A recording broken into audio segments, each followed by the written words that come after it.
Hello বন্ধুরা, তোমরা সবাই কেমন আছো? আশা করি প্রত্যেকেই সৃষ্টিকর্তার কৃপায় অনেক ভালো আছো। তো আজকের ভিডিওটি হচ্ছে স্পোকেন ইংলিশের উপরে। এই ভিডিওটি তোমাদের জন্য খুবই গুরুত্বপূর্ণ হতে চলেছে। তো আমি কিন্তু বিগত অনেকগুলো ভিডিও দেখেছি স্পোকেন ইংলিশের উপরে। তোমরা চাইলে সেই ভিডিওগুলো দেখে আসতে পারো। আর তোমরা যদি সেই ভিডিওটি প্রথম থেকে দেখো ভিডিওগুলো, তাহলে অবশ্যই তোমরা ইংরেজিতে কিছুটা হলেও দক্ষতা অর্জন করতে পারবে। তো আজকের এই ভিডিওর মাধ্যমে আমরা দেখাবো কিভাবে তুমি কাউকে ওয়েলকাম বলতে পারো। এখন ওয়েলকাম কিন্তু আমরা অনেকভাবেই বলতে পারি। সেটা হতে পারে স্মার্টলি, তারপরে সেটা আবার আমরা আমাদের নিজেদের মতো করেও বলতে পারি। আমরা কতভাবে ওয়েলকাম বলতে পারি, তো আজকের ভিডিওর মাধ্যমে সেটা দেখাবো। তো দেখো, এখানে আমি লিখেছি এনি টাইম। এনি টাইম আমরা কখন ব্যবহার করব বা কখন বলবো? যখন আমরা বলতে চাবো যে কোনো সমস্যা নেই, আবারও করে দিতে পারবো প্রয়োজন হলে। তুমি যদি এটা বলতে চাও যে কোনো সমস্যা নেই, আবারও করে দিতে পারবো প্রয়োজন হলে, সেক্ষেত্রে তুমি বলবে এনি টাইম। আচ্ছা, এরপরে তুমি যদি বলতে চাও আরে থ্যাংক ইউ বলা লাগবে না, কোনো সমস্যা নেই, সেক্ষেত্রে তুমি বলবে ডোন্ট মেনশন ইট।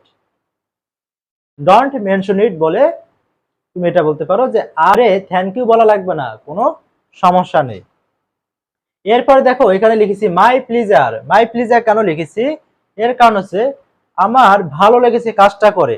অনেক সময় তোমাকে কোনো একটা কাজ করতে দিল, তারপরে তোমাকে ধন্যবাদ দিল, এখন তুমি কি করবে? তাকে ওয়েলকাম বলবে। এখন তুমি যদি বলো যে আমার কাজটা করে ভালো লেগেছে, সেক্ষেত্রে তুমি বলবে মাই প্লিজার। দেখো ইংরেজি কত সহজ। আমরা যদি কথাগুলো গুছিয়ে বলতে পারি, তাহলে কিন্তু ইংরেজিতে কথোপকথন খুবই সহজ। এরপরে দেখো, এখানে বলেছি glad to be of help.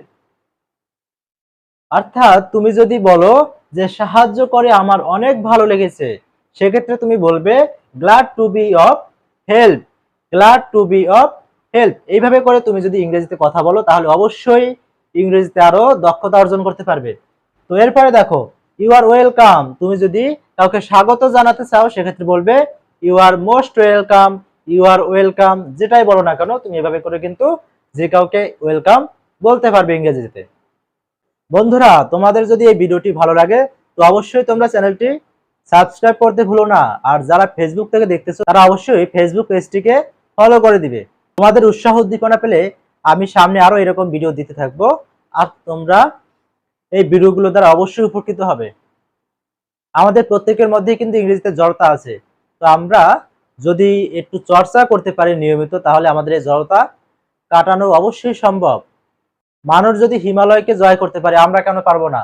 আমরা অবশ্যই ইংরেজিতে কথা বলতে পারবো, কিন্তু এর জন্য দরকার সঠিক গাইডলাইন এবং সঠিক চর্চা। তো তোমরা যদি আমার এই ভিডিওগুলো নিয়মিত দেখতে থাকো, আমি মনে করি অবশ্যই তোমরা এই ভিডিওগুলো দ্বারা উপকৃত হবে এবং কিছুটা হলেও তোমরা ইংরেজিতে কথা বলা আগের থেকে আরো ইমপ্রুভ করতে পারবে।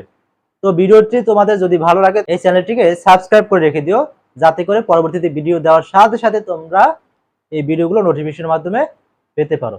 ধন্যবাদ সবাইকে। পরবর্তী ভিডিও আসা পর্যন্ত তোমরা প্রত্যেকেই ভালো থাকো আর নিয়মিত পড়াশোনাগুলো অবশ্যই চালিয়ে যাবে। আর পাশাপাশি তোমরা স্পোকেন ইংলিশটাও চর্চা করতে থাকবে।